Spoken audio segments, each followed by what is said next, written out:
Hello and welcome into the SorareData NBA show. I am Andrew Laird. You can find me as Lairdinho on Sorare. Joined as always by Alex Hooper, TiltCityFC.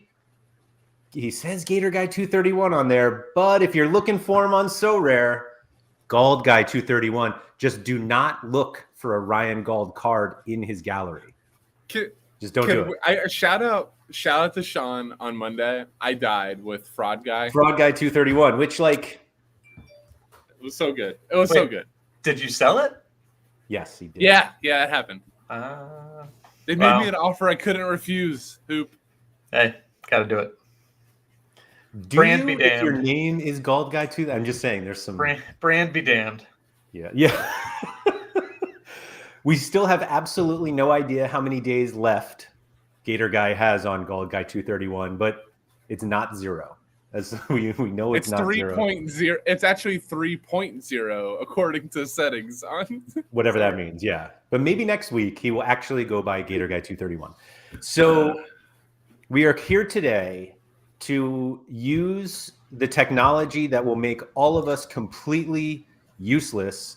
Keith said in 2 years. And frankly, I think he's given us more time than we're actually going to get. But Keith has been using ChatGPT for a bunch of things not Sorare related. And he was like, hey guys, look what I just did. And we were like, oh my God, that's like borderline brilliant. And so we had to talk about it.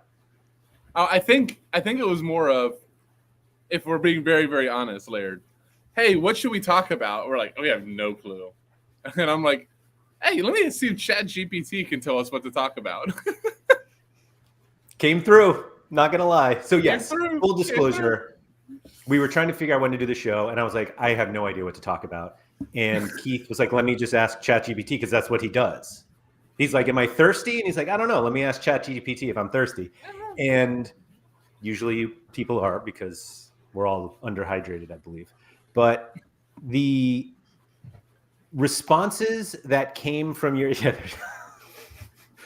the responses that came from ChatGPT were interesting. They were like most of the answers, they were scary how close to being perfect they were. And we had to just talk about it, and we had to show it and share it with everybody, because I'm now wondering if some of so we'll go into what we asked specifically, but it did go down the path of improving Sorare NBA. And some of the ideas are very good. And now I feel like if Sorare implement them, I'm like, well, they just followed ChatGPT. They didn't even come up with these themselves. they just did what we all do, and they just put it into ChatGPT. But they're good ideas. There are some terrible ideas, I will say, but or are they? Good point. Keith, I mean, if the supercomputer thinks they could work. What if all of these new product heads at Sorare are actually just ChatGPT behind an AI designed face? Like, what if David is not real, and is it Everett who did what if that was just recorded using an AI voice synthesizer, and none of these folks are real, and they're just sourcing all their ideas from ChatGPT, and thus the rest of the internet, because that's where ChatGPT is sourcing it from. So does that mean John Nellis is the only real person in Sorare? Yes. Maybe. Good point. Shout out to John, by the way. I know we're not here to talk about baseball, but holy cow, that honestly made my week. Not only seeing John in it, but the videos. Shout out to Sorare too. Those videos were awesome. Yes, they did a really good job on those. And for full disclosure, I talked to John before they came out, but I had no idea what was coming out. And he told me he hung out with Soto and Julio Rodriguez, and I'm like, that sounds amazing. And then I watched, because it's not just the Sorare ads. If you follow John on TikTok or Instagram, I don't think he's put them on shorts on YouTube, but he's everywhere. He has some other things, he plays some games with Julio Rodriguez with Soto. And I think he did one with separate one with Joey Votto, and they're great. They are great. And what's really exciting is to see these players get into it. And I think I said this actually on office hours, and I'm not sure how much Maxime cared, so I'll just say it here. But like, baseball players are not. How do I put this nicely? The biggest personalities tend not, like in sports, tend not to come out of baseball. And so there's this kind of joke that like Mike Trout could walk down the street and people would be like, I don't know who that is. Mm-hmm. But these guys like Soto and Julio Rodriguez, like they have like nice big personalities and they come out in these videos. And I think, this stuff is great. Well done, John. Well done. It was so funny because on the MLB Spaces yesterday, the new product lead, Everett, that I was talking about, said how John and J-Rod were just like best buddies from the moment they met. And you can see it in those videos, but like they were giving it back and forward to each other on Instagram. And that is hilarious to me, because if you've ever talked to John, like, you know that personality is not fake. No. And I know I'm the guy who always wants to go on the MLB rants, but like, just really quick, I have been saying for a long time, my number one problem with MLB and Sorare MLB has been that they have not advertised it well. And good start. I'll never say it again. Well, for now. You know what? If we have time, we might just need to ask ChatGPT if they're advertising it enough. Hey, I'd be interested to know, because there's enough for me. Did Nellis, here, before we go off the topic, did Nellis know who those guys were? That's actually a great question. Probably not. No chance. He probably knew who Julio Rodriguez was just because he was like one of the, like, because of Sorare. Like, I think like he knew like, maybe I should buy that card. I was joking around with someone today. This is going to sound so bad. I was joking around with someone today about how much money Nellis spent on the 1 of 5,000s last year, like the Acuna, and I don't even remember who else he got. But John's putting the effort in, so I'll put that in. Before we get to asking ChatGPT about what it thinks about Sorare NBA, should we take WP Gaming's request and finding out what it feels about menial household chores, which is really just a comment regarding yesterday's football strategy show that Sean and I went on at Monday, Laird. Monday, your week is already getting it. Monday's show. Do you guys want to share your least favorite household chore? I'm down. I enjoyed that convo. Alex, I don't know if he listened to it, so he's caught off guard. Yeah, I will just say, Laird, me and you share. I despise folding the laundry. I don't mind loading it at all. Yeah. And then that sucker can stay in there for a while until the washing machine gets more wet clothes and you have to take it out of the dryer. You have to do it, and then your hand's forced. Well, the other thing too is my wife is incredibly particular about everything, and I absolutely, I don't fold anything correctly, so I will walk in after I've folded the laundry and she's refolding it, and then I just feel like an ass. Why do you do it? I'm not doing it because you're just going to refold it. So that conversation's been had. Yeah, that never leads to a win for Alex for us. No. Either side of it. If I just fold it and leave it, no win. If I bring up what you just said, definitely not winning. I don't like vacuuming, but I would say I hate folding the laundry most. I can see it. I'll say one thing about the folding, because I still do it.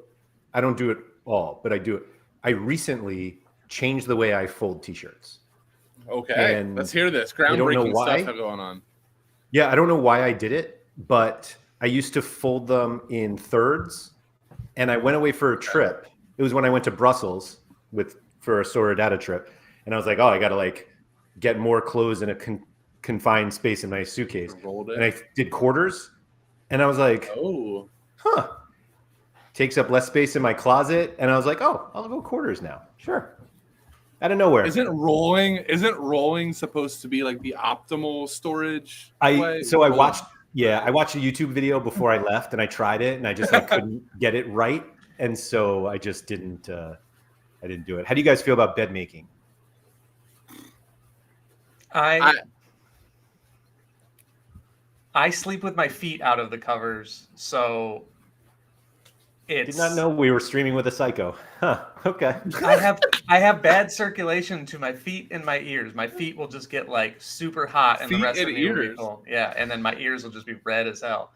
I don't know what that's about. You have to disclose this to your wife before proposal, no? Oh, I mean, she knew because she was used to me coming over and, again, super particular about everything. And I'm like ripping her sheets out of the bottom of her bed where she had them tucked. I need my feet out. I know early on too, he like waited till she fell asleep and then he would pull his feet out. Yeah, of course. Yeah, and then that's amazing. I love that M's just catching strays. Yeah. I will say, thank you for that question, the bed. I will say the bed making thing. This is weird. It's like a motivation level for me when I like am motivated in the day and I'm going to get a lot of stuff done. Bed gets made. So if I'm lazy as hell and I'm not having it that day, then bed will stay unmade. So my wife, she ain't doing it. The one thing, so I make my bed every morning because my wife wakes up earlier than I do. And so if I don't make it, it doesn't get made. And I will say that I've seen all of these things. They're not like self-help, but they're like ways to be more like accomplished during the day. And it's like you get up and you make your bed because like no matter what happens the rest of the day, like at least you made your bed. It's the one thing you can control. One win out of the way. Yep. One win. That's it. So rare home. Forget the laundry, forget the dishwasher, but at least make your bed and you'll be all good. I gotta empty the dishwasher right now. Can you all tell that we didn't have much to talk about this week, huh? Well, no, I will say that this segment of the show on the Football Strategy Show got rave reviews. So we had to bring it over. Oh, I'm not complaining. To collide. Yeah, I'm not complaining. We started talking football and like the viewers just dropped. And so I might have to, maybe I'll switch Friday's rabbit hunting to just be more, so rare homemaking, as L10 said. I like that. Yeah. I would like to know more quote from grandma. What does ChatGPT say is the optimal way to fold a T-shirt? Because maybe I can learn something. Is that where we're gonna go here? I'll get it up. I'll get. Let me. I have to pull it up myself here. So hold on. Okay. There we go. There we go. So the goal was to stay. I even had some prompted it beforehand. But hold on. So what's the question we're asking? What's the optimal way to fold a T-shirt? I mean, it hasn't like the gap. Extra pressure being the typer right now because if my spelling is extra awful, everybody's gonna know. I get bed making tied to Sorare results. I don't make my bed, and I've been doing very well in the NBA front lately. Maybe Aaron is taking the energy that he would have been using making his bed and just putting it into like hardcore NBA scouting, and so he's not like wasting his time making his bed. Oh, Laird. Quarters looks like the optimal way. You have finally found it after years of life. Yeah, wait, I didn't even need ChatGPT. I just had to grow into it. I had to become mature enough to know that front side facing, smooth out any wrinkle. Yeah, you got to smooth. Fold one side horizontally until the chest so the sleeve is aligned with the hemline. Yeah. Yeah, it's quartered. Yep. I'm confused on number 2. As to like, where is the sleeve going there? Is it sleeve to sleeve or is it sleeve over? No, you got to sleeve and then it's like folds back. Wait, say that again. Like you fold it.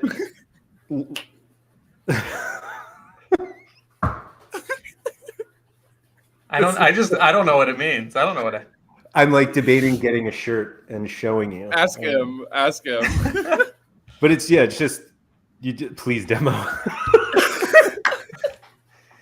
All I have near me is a piece of underwear with my brother-in-law's face on it that my wife is giving to my soon-to-be sister-in-law. So I don't want to do that to anyone involved, or else I would. I have a fleece here, but it's not a T-shirt. But you basically fold it this way, and then you take the sleeve, and it goes that way. Yeah. Oh boy! You fold in. Doesn't even make sense. It does not compute. So Jeb, we got you in with the clickbait title, but you stayed for the shirt folding. Okay. I mean, in fairness, we asked ChatGPT to improve our shirt folding first, and then we just get to NBA. Courts, I said, what did I just turn into? I don't know. Honestly, I have no idea what we're doing right now. If I showed you how I folded a shirt right now, I think you would say I'm an insane person and kick me off. Because I don't think it lines up with this. But all right, so how are we going to fix... All right, guys, let's get back on topic here. And by back on topic, I mean let's actually get to the topic. So I had a little bit of fun today prepping this. I switched it, and I made ChatGPT think it owns Sorare. So now everything, instead of saying I can't give advice, now it's like taking full ownership. So it's kind of fun. Okay, that is better. Can you just zoom it a little bit? It's already wrong. Zoom in your own screen. Yeah. Is that good? Yeah. Oh, okay. Perfect. So if you own Sorare NBA, how would you get new users? Which they're kind of already doing. So, okay. Leverage social media, which makes sense. Influencer marketing, which they're doing. Referral programs, which they're doing. Content marketing. High quality content. That's Nellis. Right. But okay. And then community engagement. But, I mean, no, that's like Mike. That's like Jeb. Like that's those type of guys doing a little bit of that stuff. High quality content that educates and engages potential users. Yeah. Right. Jeb's asking if ChatGPT thinks it's French or American. It's a good question. I would assume American. I can ask. I can go back to home. Back to Sorare NBA. Is it French or American? Ah, there you go. All right. We're back. We're back. It knows. It knows, Jeb. Don't worry. It knows. So can we tell ChatGPT that influencer marketing is great if the influencers actually care about the product and play and don't just try to show up and get a quick buck and then don't respond to any messaging about the platform or just stop promoting it or yeah. Does tell me how you really feel. Does ChatGPT know that? Do they know that influencers, by and large, just want to continue to build their brand and don't really care about the game? Aaron agrees with you. Am I alienating anyone who's actually watching, or are they just back? I'm not going to go that far. So. Who were the influencers that they got? I don't even know who. But like a quick disclaimer on that I'm old. And so like, I don't know who influencers are. I see people and I'm like, who's that? And they're like, oh yeah, they have 50 million Instagram followers. I'm like, oh, never heard of them.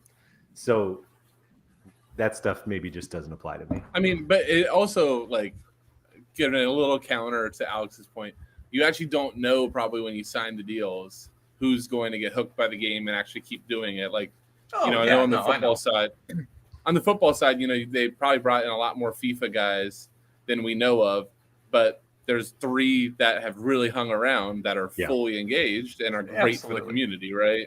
Sure. But I mean, I wouldn't be able to say how many they actually brought on, but they, at least I can think of 3. Maybe there's more. Sorry if there's something I'm excluding there, but Haber, Johnny, and Nep have been unbelievable for Sorare football. Yeah, they got the edge. Simple as that. Yeah. So Aaron thinks Juan Soto is not bidding on cards right now, which feels crazy to me. It's probably because Soto knows that the early cards are expensive and he's got to just wait. Yeah, John told him off camera. He's like, "Hey, do you want to hear about Acuna?" Yeah, he's like, "Hear about Mike?" It's like, Juan, do you want my Acuna 1 of 5,000 mint?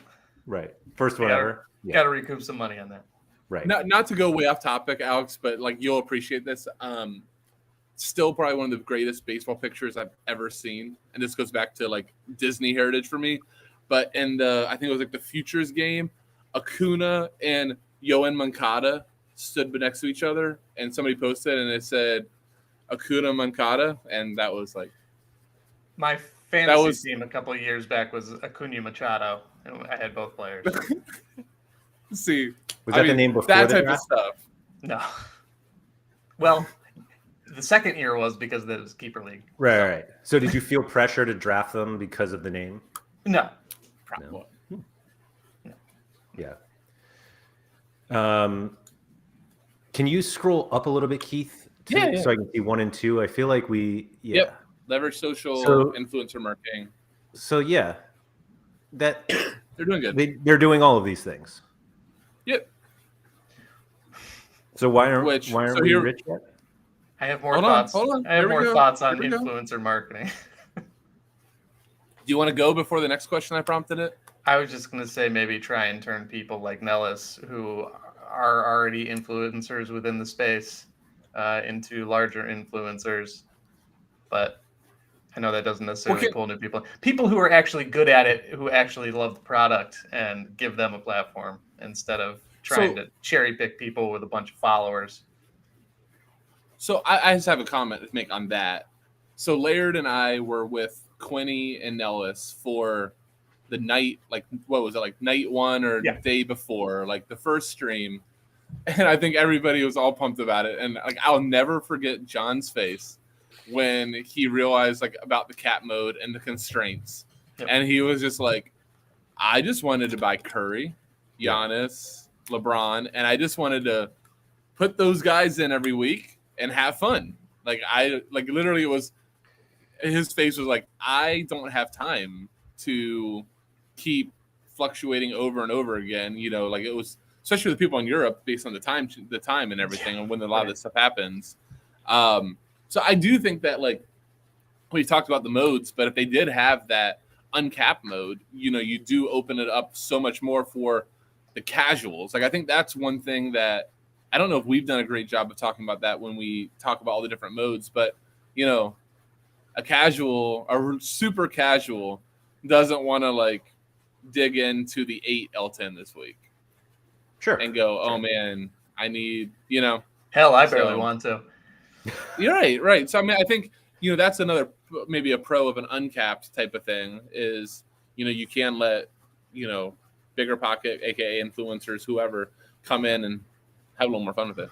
Well, and, you know, I'm just going to keep shoehorning MLB into it, but based on what we're seeing in season 2 of MLB, where they brought new things to the table, I would imagine that uncapped is the first thing that they make, like, static next year.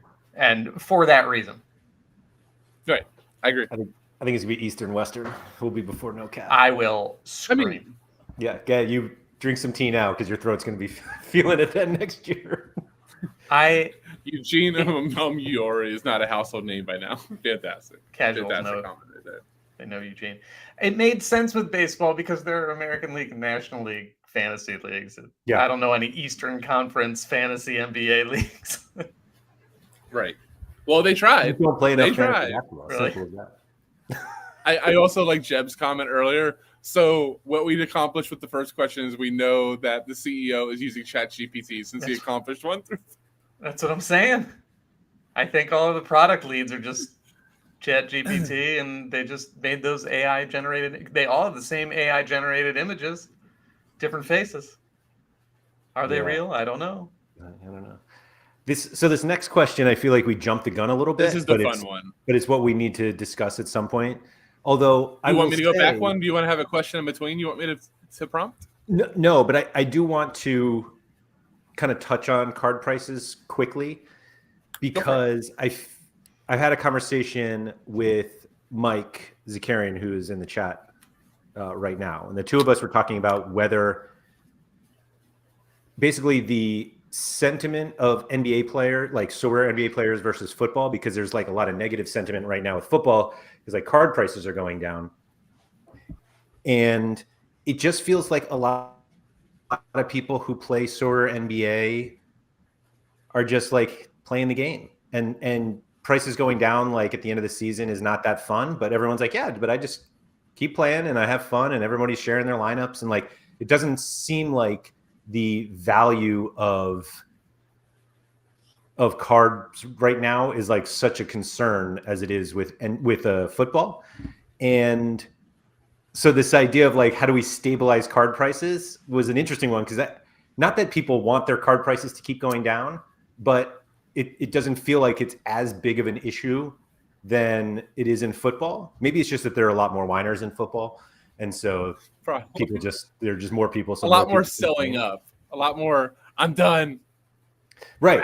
Right. And like we've said this before, like we're not buying a lot of NBA cards right now.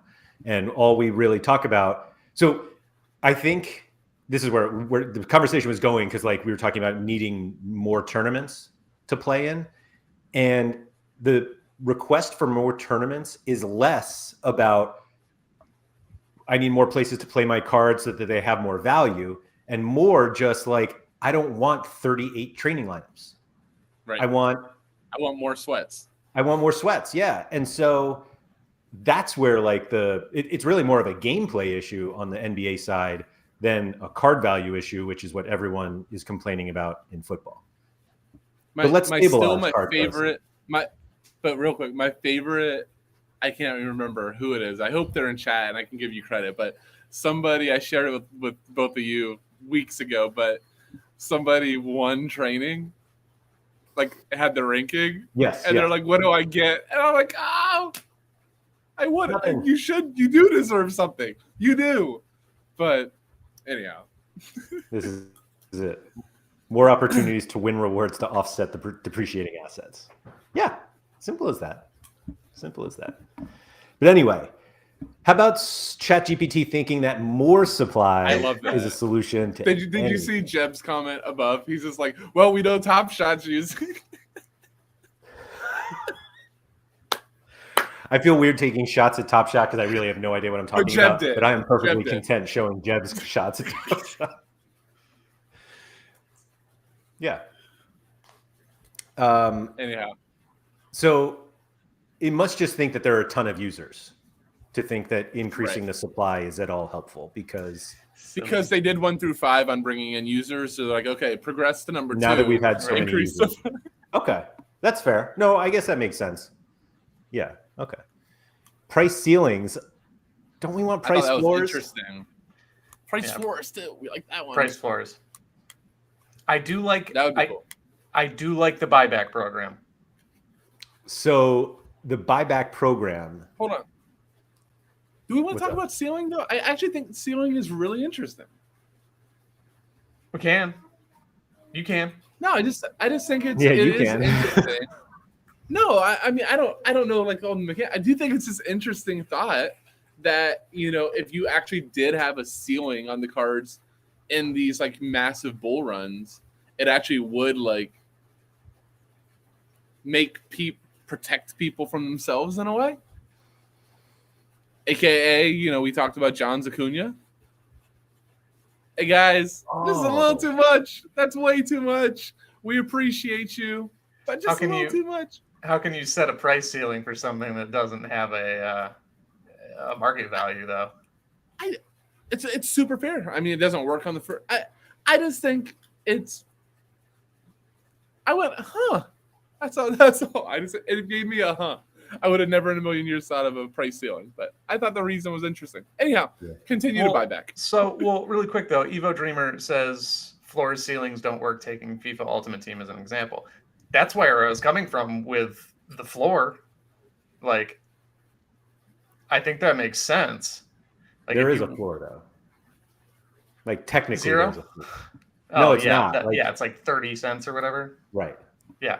So, I mean, I like that with FIFA because then, like, I know if I have multiples of something, I can just cash it in for some amount of money or, like, I don't know, any of that. And with the buyback program is essentially what it is. A burn program is what people talk about.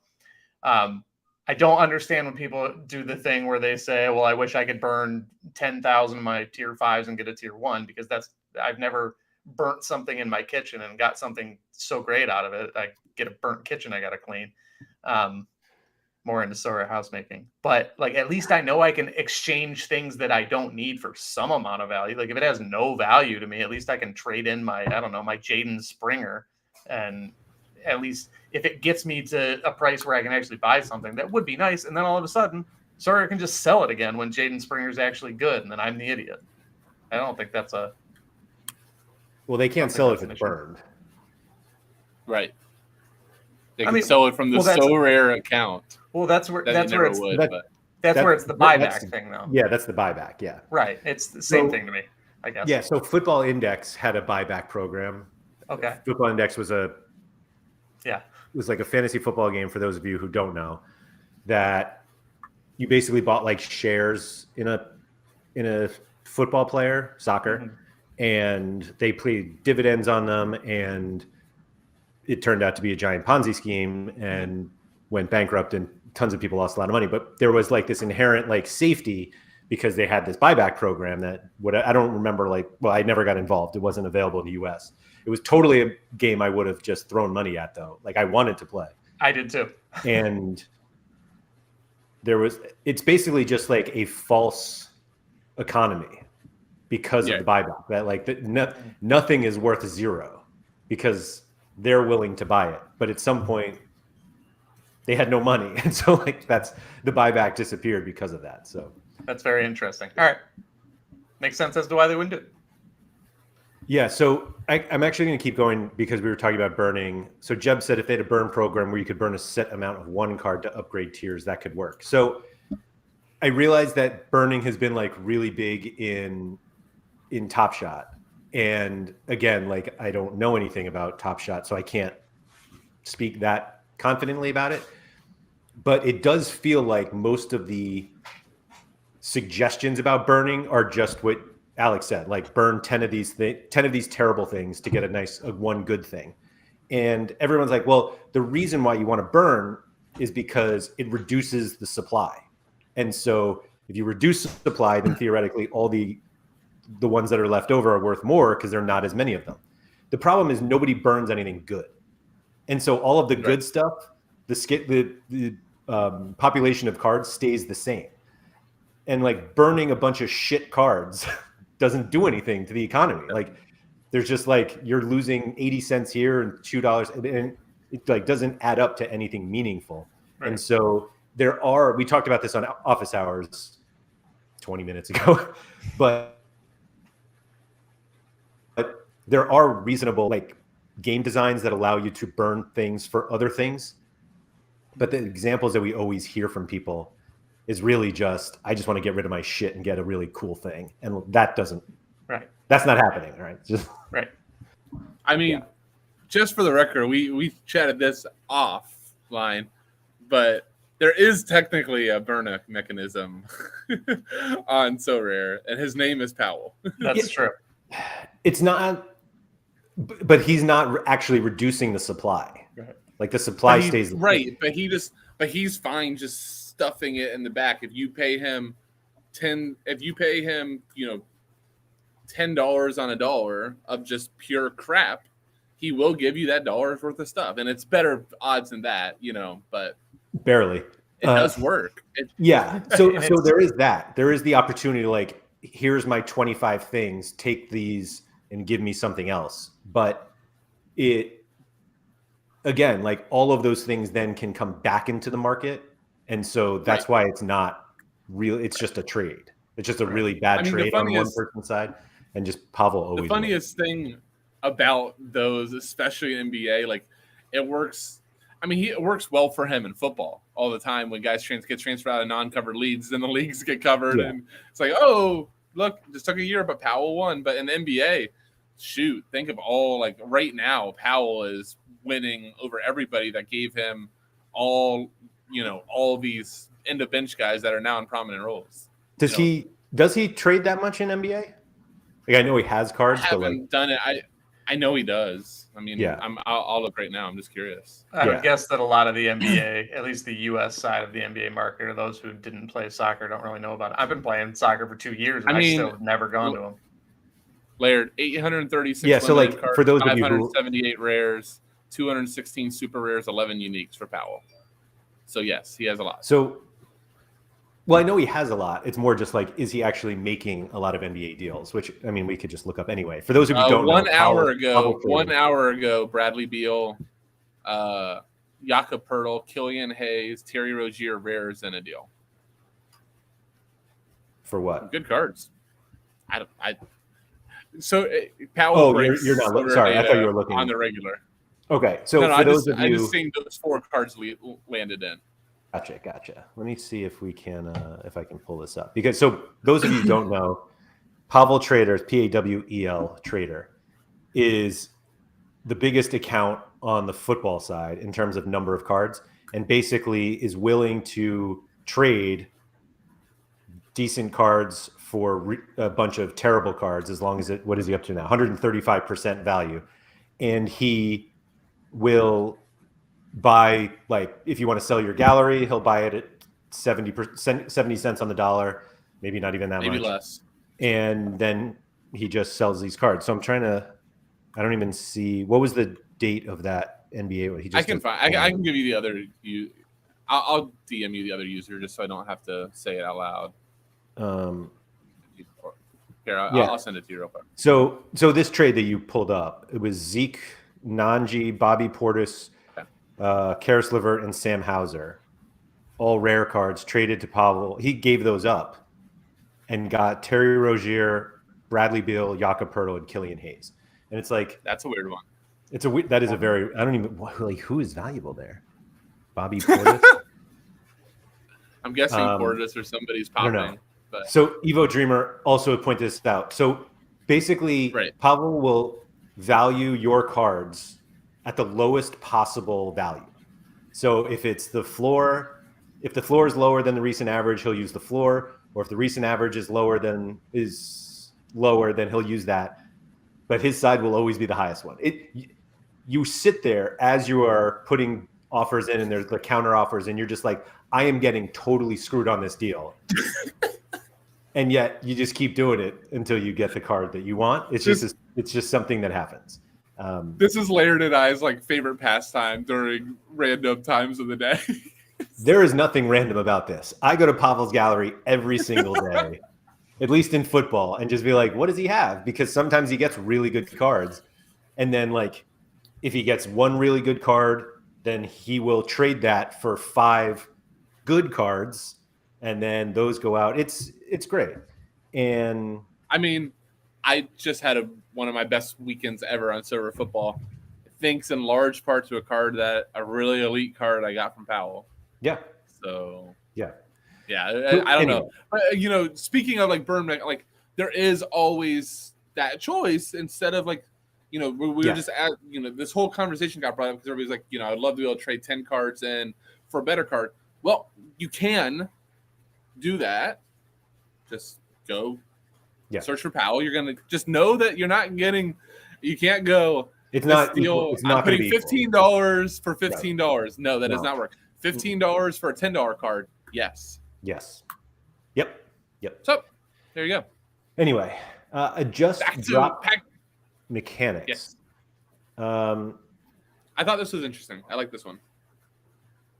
I mean, it's basically just They're kind of doing this without saying it, though. That's the problem. Yeah, so it says Sorare NBA could adjust the mechanics of card drops to control the number of cards in circulation. For example, the company could reduce the number of cards available per drop, which theoretically is reducing rewards, or increase the difficulty of obtaining certain cards, which is also reducing rewards. This would help prevent oversaturation in the market, which can lead to price crashes. But they're doing this right now.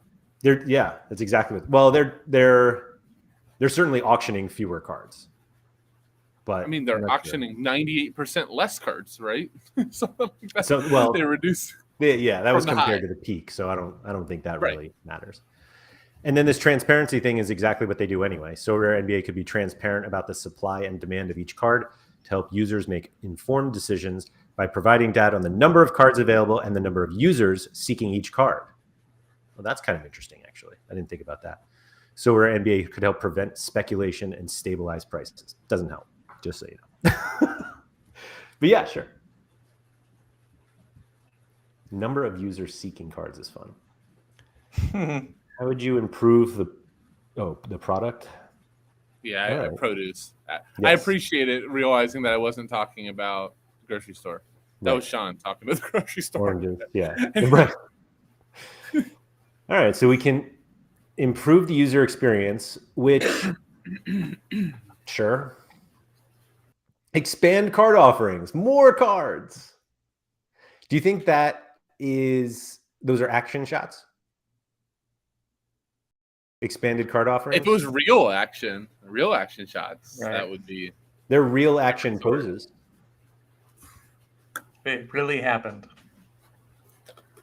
I like this idea. Courtside said adding views on cards listed would be interesting. I agree. That is interesting. Well, one of the things that it doesn't exactly apply is it Andy that brought this up or just somebody? But the ability to like fill orders, like I will buy a Joel Embiid for $150 and just like no, that I can't even imagine the backlog and like how you would put it on the site. It'd be insane. But how cool would it be if you owned a card and there was open orders up and you could go, God, it's a little less than what I want, but deadline's coming. Fine, I'll give my Embiid up for $150 so I can go buy this other card. I think that has to happen at some point. Like I it doesn't truly seem like a believe nightmare though, really like coding wise. What's that? It sounds like an absolute nightmare coding wise and everything, but I mean, I don't know. We're not coding it because then you have to make sure the person though has the money in their wallet. Yeah, I mean that's the easy part. I mean, you're basically just like holding your money. It's the same as just sending. It's just like the offers. I guess it's just an offer. It's just an offer. You're just sending it on. You're just sending it out to the open market. Okay, never mind. I take that back. They pretty much already have that mechanism in. Yeah. Yeah, exactly, Germ. Like it's open trade offer, but yeah, exactly. Yeah, no, I think that's good. I think there will be plenty of people who are like, "Oh no, I totally forgot to cancel that," and blah blah blah. But pardon my French, but shit happens. Yeah, exactly. Thank you. What else do we have here? Increase interactivity by introducing new features that encourage users to engage with the platform more. Daily or weekly challenges, interactive leaderboards, or social features allow users to connect with each other. I actually don't think the social aspect of Sorare needs help. I think that's the last thing that needs help. Right. Enhance gameplay. By the way, Bradley Beal just rolled out. It just made me laugh. So I'm guessing the guy knew something. Powell life right there. Powell life. Seriously. Sorare NBA could enhance the gameplay experience by including new game modes, mechanic, and really like more competitions. My God, this thing is incredible. Or engaging for users. Shocking.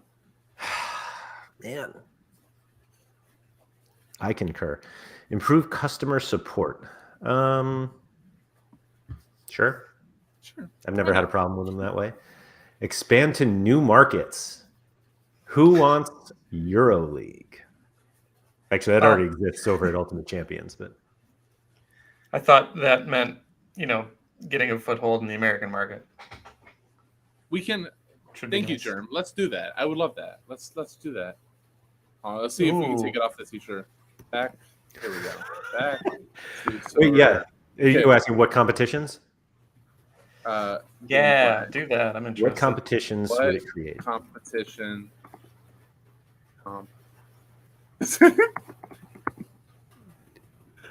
Back to the pressure of my spelling. My God.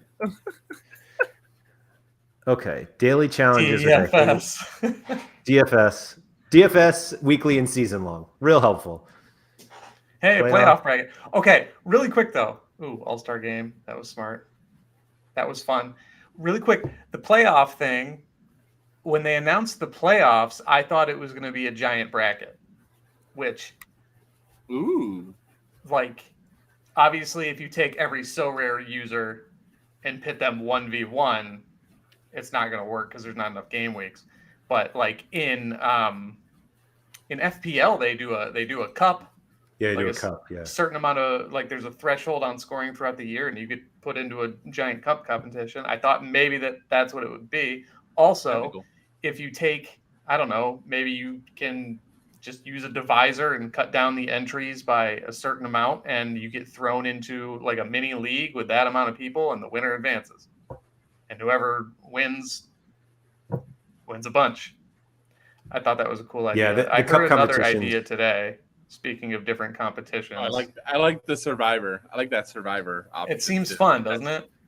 Like I think really that's cool. Fun over the course. Yeah, sure. Top 20%, something like that. I will tell you, DFS wise, and I haven't played it since, so I don't know if they're still doing it. But they did do a March Madness when they have the ability to do college basketball. They lost it for a bit. This is before they lost it, but they did do a Survivor tournament for it, and it was literally like finish in the top percentile. That was actually fantastic.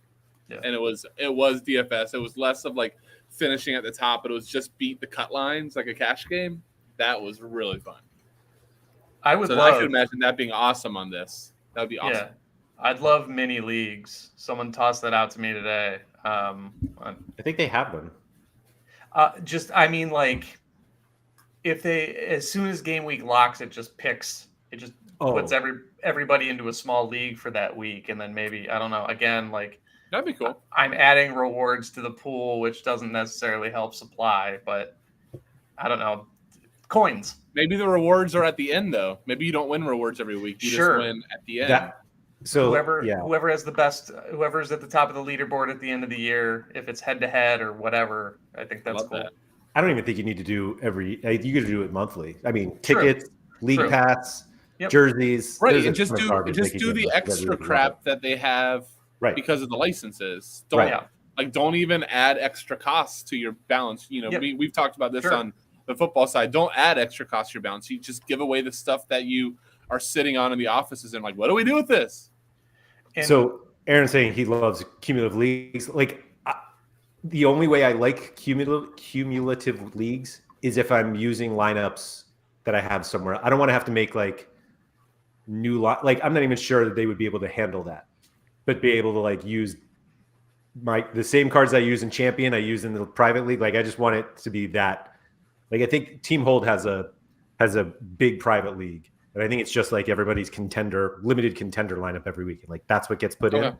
Like, I'm cool with that. Yeah, that'd be awesome. I love those ideas. I think those would be awesome. And I honestly, of course, so true, Jeff. Maybe the rewards of the friends we made all along the way for those of you who are just listening to this podcast. And by the way, you are missing out if you're not watching. It's a tough one for just listening. I actually really like the coins on the football side. I haven't spent them. Yep. I haven't spent them at all. There's really nothing to spend them on yet. I don't have enough cards to warrant another trading lineup. I do like that you can spend $100 or 100 coins, which is like 1/80th of my budget at this point, to get an extra swap in the common leagues. I think that was a great idea, but I look forward to coins coming to sports that I actually play competitively. I have to imagine those are coming. Like it seems too easy. I think the biggest question was whether they would be like interchangeable, right? Which I don't think they. I don't think they will be. No. Yeah, it was kind of insinuated. What they did with the World Cup and gave away non-gameplay pieces as collectibles, 100%. So like those custom series cards. Yep. I was told that Sorare is not a collectible platform, so that we can't do that. They needed to add an extra way to launder money. Yeah. Alex just off the top rope. The haymakers, let's see, top rope that one. But yeah, I think these are all great ideas. Like I'm gonna do one more prompt I did last night, which based on my background, I think is something they should really go after. But it's I'll just say it so I don't have to do the type. But how would Sorare target the DFS basketball audience? For those that don't know, like there are some huge DFS basketball players that are playing $20,000, $30,000 a night. If you want whale talk, we're not going to do that here.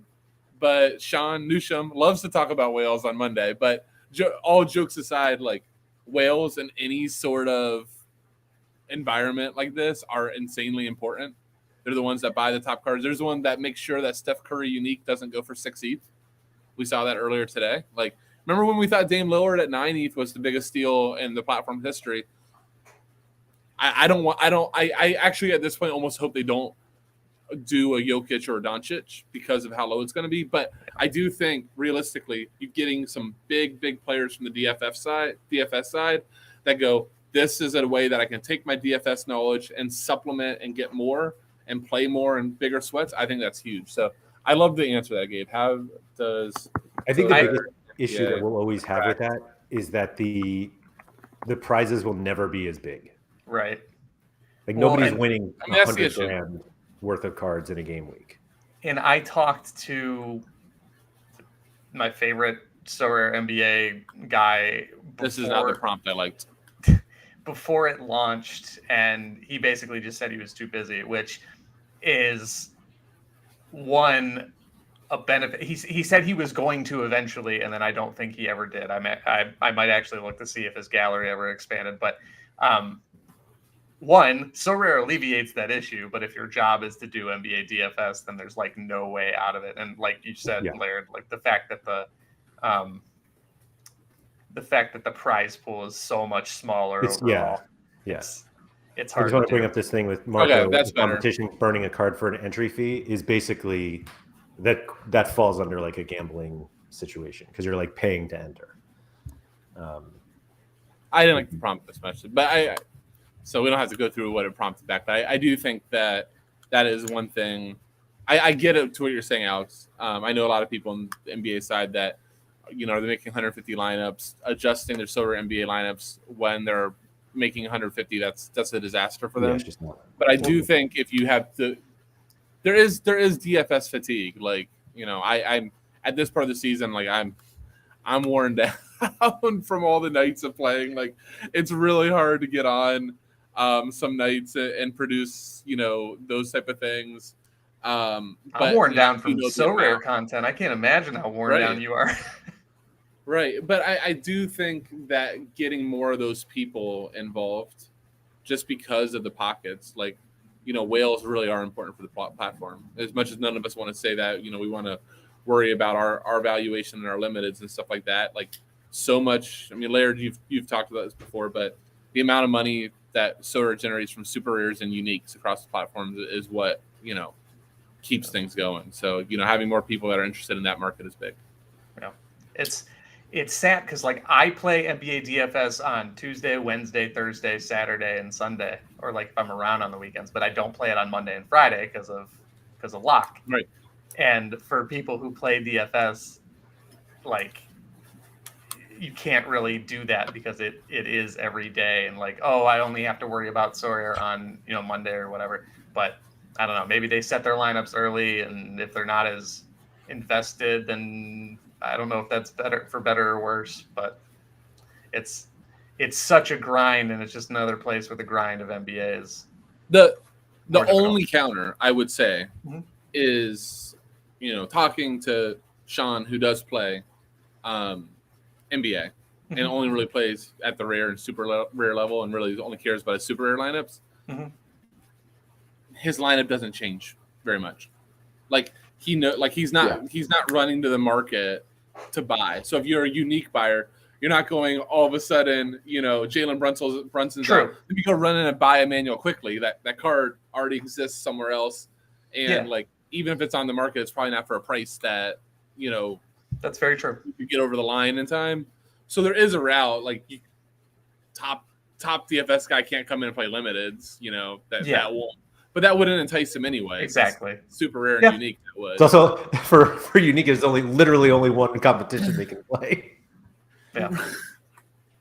But there's only also that one card, right? So like the cheat comes out. It's not like all of a sudden like that card's readily available.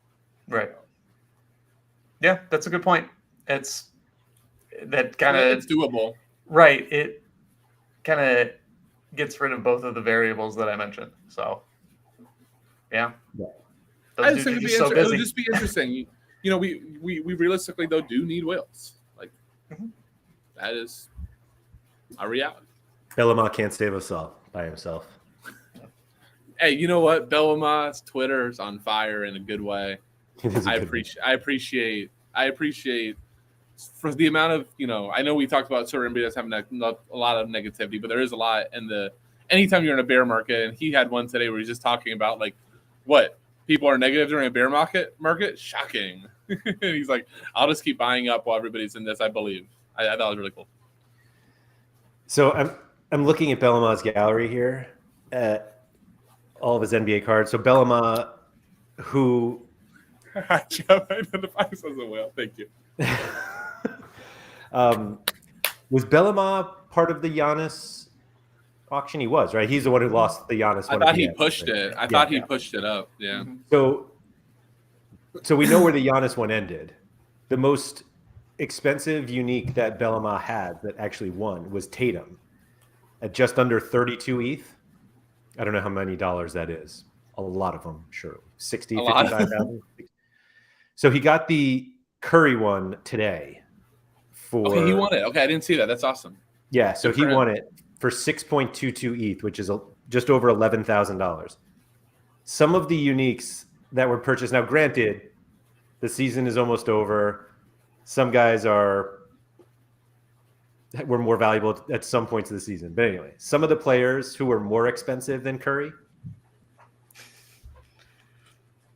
Mathurin, Jeremy Sochan, RJ Barrett, Sadiq Bey, Dylan Brooks, Harrison Barnes, Tyrese Maxey. My counter was going to be that all those guys are like 26 and under, where Curry's 35, but then you said Harrison Barnes. Harrison Barnes, yeah. That's a tough spot. Harrison Barnes is great if you need +2. Don't knock consistency. So just for fun, or not the opposite of fun here, if the Jokic or the Luka comes, anybody? Yeah, sorry, Laird. I'm sorry. It has to be said. No. Anybody want to? It was more of like I don't get it. Like I don't get. I literally told someone today I was messaging with, like after the Curry unique went, I'm like, they might have pissed away 200 plus ETH by not auctioning those 2 months ago. At least he was hurt for that really long stretch, but like, why is he not? Guess what? His unique would have been auctioned more while he was hurt than it is right now. Sure, absolutely. Well, I mean, like, LeBron aside, you knew LeBron was getting auctioned as soon as he broke the record. But like, why are the old legends not the first guys that you auction? Like, why was Curry not the first person you put out there? Why is KD not? I mean, I guess he was closer to the start, if I remember correctly, but he got hurt. But like, those are the first guys you should auction. The guys that like, oh, we know this guy, we love this guy, and also there's no real, again, like we were talking about the 1 of 5,000 Acuñas, like there's no actual market value established on these guys. So let's establish it with a 35-year-old greatest shooter of all time. Like, we know he's going into the Hall of Fame. Leverage collectability that way. I don't know. Or if nothing else, while everybody that's budgeting for the upcoming season has their wallets maximized, let's give them the best cards early. Yeah, when the ETH is out there.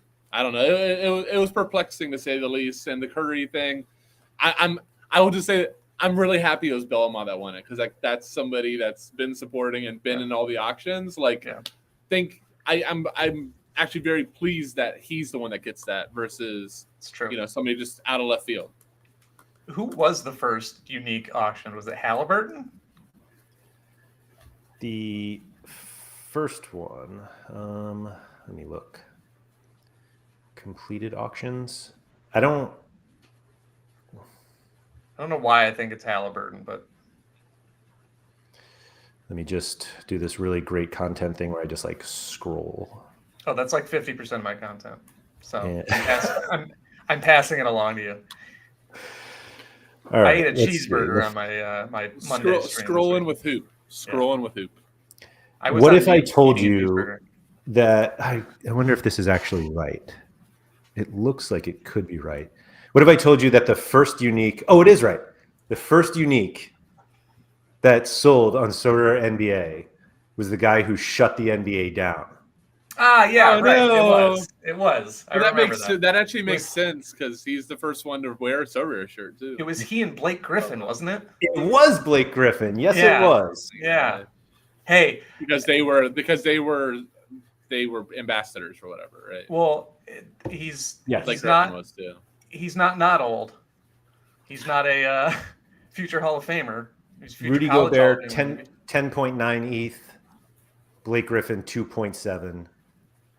The next few that they sold, so I'm like, they just really didn't sell anyone that great. It was like Gobert, Griffin, Aaron Gordon, Obi Toppin, Sadiq Bey, Serge Ibaka. Like, why are we making Serge Ibaka unique cards?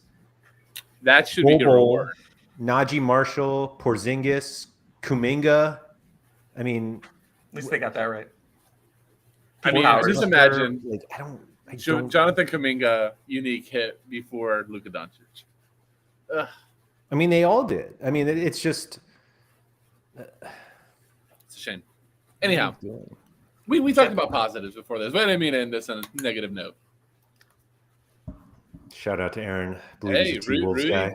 Yeah, Rudy Gobert when he's cooking. I mean, his ceiling is awesome because we need his all defense. Last week on my live stream, I was like, it was coming down to lock time, and I was like, who should I put in last guy in my all defense team? And I was like, Rudy Gobert's questionable, and then he played and put up 20 rebounds and 5 blocks, and had like a 55. Did you put him in? Nope. Of course I didn't. Why would I play the right guy? I have him in the current game week all defense, and I think he had like 4 rebounds and 1 block in that first game. Oh, I played him this week. I'm a chaser. You're such a fraud. Oh no, I'm sorry. It was Jaren Jackson. Jaren had the same 4 rebounds, 1 block, 0 steals, and 28 points. Hoping that defensive player of the year. Not gonna get defensive player of the year doing that. No. Got to give it to Evan Mobley anyway. Oh God, Walker Kessler, what a goat. Oh, please, I can't. Please don't. I can't do that. I can't. Laird, it's long been established. You could buy him back for less right now than you sold him. You just choose not to. It's true. That's true. That was always the plan. Really quickly, Jeb brought up Ochai Agbaji.